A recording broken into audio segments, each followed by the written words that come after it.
Pakistan army యొక్క దుస్తులు విప్పించి మరి పరుగులు పెట్టిస్తున్నారు. సో బలూచిస్తాన్ కూడా యాక్టివ్ అయింది. బలూచిస్తాన్ కూడా ప్రెసిడెంట్ ఇప్పటికే కువెచ్చా ప్రాంతాన్ని కూడా పూర్తిగా ధ్వంసం చేసుకుని తెలుస్తోంది. రోడ్లపైకి ఎక్కి నిరసన తెలియజేస్తూ పాకిస్తాన్ ఆర్మీని తిప్పి కొడుతున్నారు. అటువైపు నుంచి పెద్ద ఎత్తున బలూచిస్తాన్ వైపు నుంచి కూడా పాకిస్తాన్ వైపుగా పెద్ద ఎత్తున దాడి కొనసాగుతుంది. వారిని పరుగులు పెట్టిస్తున్నారు. ఈ ప్రక్రియ కొనసాగుతుంది. హరినాథ్ గారు, సో బేసిక్గా జమ్మూ ఇటువంటి ప్రాంతాల్లో అయితే ఎప్పుడు చూసినా కూడా అటువైపు నుంచి పాకిస్తాన్ ఏదో కవింపు చర్యలకు పాల్పడుతూనే ఉంటుంది. పెద్ద ఎత్తున ఆందోళనకు రేకెత్తించే విధంగా దాడులకు చేస్తూనే ఉంటుంది. సో అటువంటి సినారియో నుంచి ఇప్పుడు ఒక్కసారిగా పెద్ద ఎత్తున వాళ్ళంతా ఒక స్టెప్ మూవ్ ఫార్వర్డ్ చేయడం, ఎల్ఓసి దగ్గరికి బార్డర్ దగ్గరికి రావడం, మరింతగా వాయిలేషన్స్ క్రియేట్ చేసే విధంగా ప్రయత్నం చేయడం ఎలా చూడాలి? పాకిస్తాన్ని బలూచ్ ఆర్మీ దెబ్బ కొడుతోంది. బలూచ్ లిబరేషన్ ఆర్మీ రంగంలోకి దిగింది, రోడ్లెక్కింది, పాకిస్తాన్ని దెబ్బ కొడుతోంది, పాకిస్తాన్ని పరుగులు పెట్టిస్తోంది,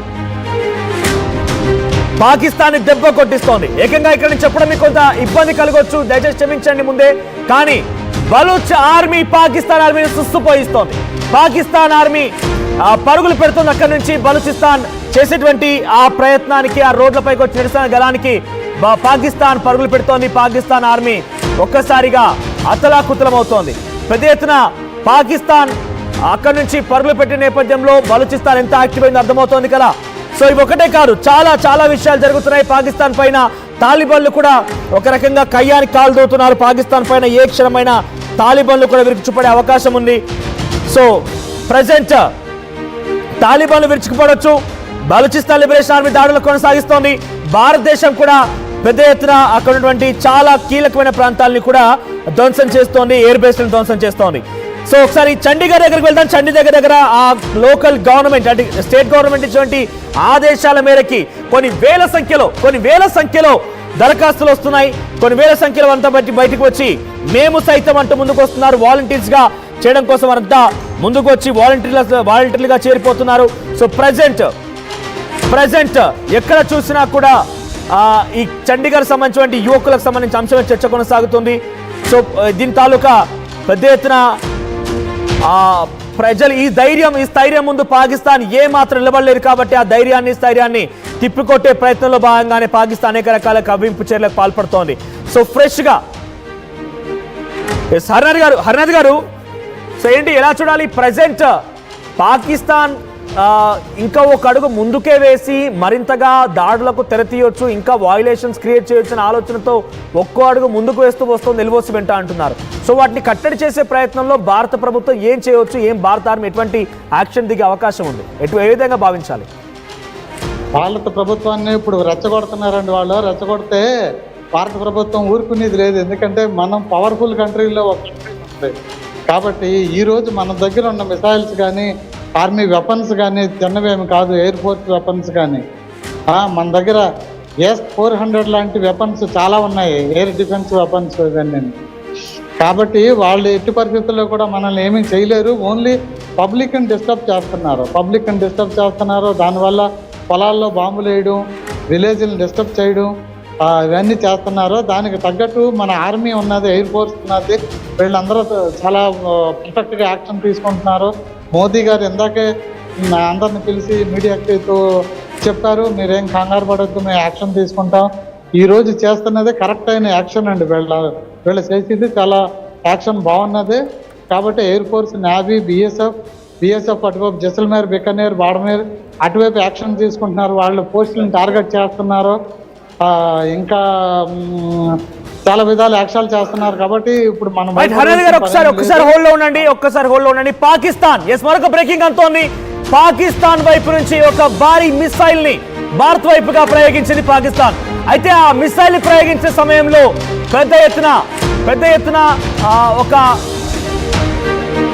ఎత్తున సంబరాలు కూడా చేసుకున్నారు పాకిస్తాన్ ఆర్మీ. కానీ ఇక్కడ చూస్తుంటే భారత ఆర్మీ దాన్ని తిప్పుకోండి. ఇక్కడ చూడండి, పాకిస్తాన్ ఆర్మీ వాళ్ళు అక్కడ నుంచి మన భారత్ వైపుగా ప్రయోగించిన ఫతా-1 మిసైల్ ని ప్రయోగించారు. చూడండి ఇక్కడ నినాదాలు చూడండి.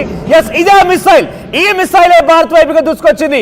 ఇక్కడ ప్రయోగించిన ఈ మిసైలే భారత్ వైపుగా దూసుకొచ్చింది. కానీ మన భారత ఆర్మీ S-400 సహాయంతో దాని హర్యానా సిర్సా ప్రాంతంలో నేలమట్టం చేసింది. హర్యానా సిర్సా ప్రాంతంలో నేలమట్టం చేసింది. ఒకసారి ఫతావన్ మిసైల్ పైన భారీ ఆశలు పెట్టుకుని పాకిస్తాన్ నినాదాలు చూడండి, ఆ కారు కూతలు చూడండి, ఆ పిచ్చి కుక్కల ఆనందం ఉత్సాహం చూడండి. వాళ్ళు ఏం చెప్తున్నారు చూద్దాం ఒకసారి. ఆ మిసైల్ ప్రయోగించండి. ఆ ప్రయోగం సమయంలో వారంతా ఇలా నినాదాలు చేస్తున్నారు, సంబరాలు చేసుకొని చూడండి. వాళ్ళు ఏదో అనుకున్నారు, ఏదో ఎక్స్పెక్ట్ చేశారు, భారత్ దెబ్బతో ఏమో చేద్దాం అనుకున్నారు. కానీ అడిగి రాగానే ఆ మిసైల్ తోకముట్టుకొని పడిపోయింది. చల్లగా హాయిగా మన భూతలం పైన నిద్రపోయింది. ఎటువంటి పరిస్థితుల్లో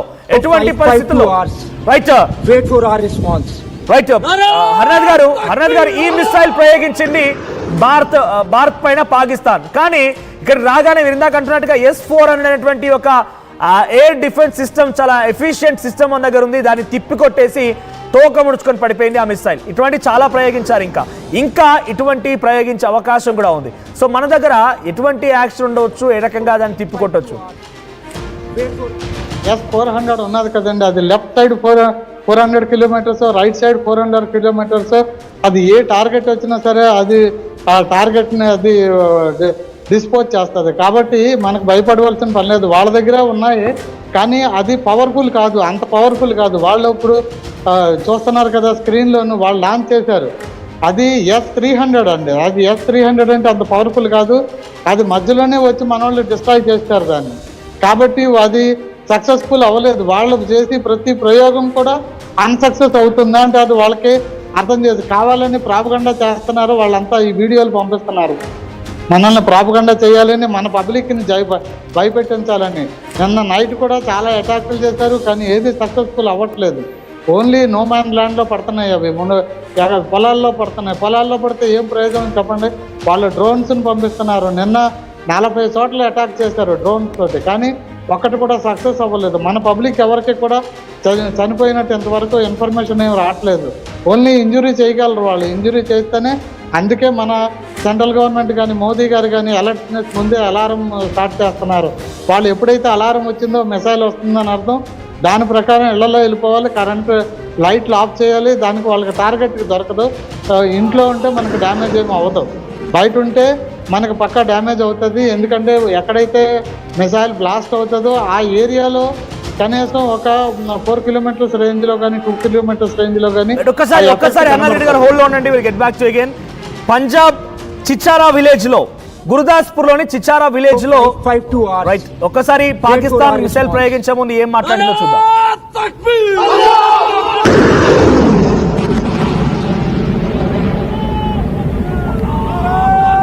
రైట్ ఇది ప్రయోగించే సమయంలో వాళ్ళ ఉత్సాహం చూడండి, ఇది ప్రయోగించే సమయంలో వాళ్ళ ఆనందం చూడండి, ఆ ముష్కరులు, ఆ పిచ్చి కుక్కల యొక్క ఆనందం, ఆ ఉత్సాహం చూడండి. 2 మిసైల్, ఒకటి కాదు 2 మిసైల్ ప్రయోగించారు.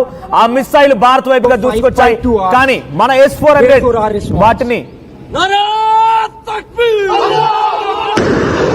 రైట్ మరొక వాళ్ళ ఆనందం, వాళ్ళ ఉత్సాహం చూడండి, కట్టలు తెగ ఉత్సాహం. ఇక్కడ చూడండి విజువల్స్ కనబడుతోంది. రాజ్నాథ్ సింగ్ తన నివాసం నుంచి బయలుదేరారు. ఎమర్జెన్సీ మీటింగ్ కాల్ ఫర్ చేశారు కాబట్టి ఆయన మరి కాసేపట్లోనే ప్రధాని మోదీతో భేటీ అవుతారు. త్రివిధ దళాల అధిపతులతో కూడా భేటీ అవుతారు. అటు Indian air force chief, Indian navy chief, Indian army chief తో భేటీ అవుతారు. రైట్ ప్రధానమంత్రి నివాసానికి దగ్గర వెళ్తున్నారు. ఆయన ప్రధాన నివాసానికి చేరుతున్నారు. ప్రధాన నివాసానికి వెళ్ళిపోయి అక్కడి నుంచి మీటింగ్ కి అటెండ్ అవుతారు. సో ఈ రోజు ఒక బిగ్ డిసిషన్ రాబోతోంది. పాకిస్తాన్ కి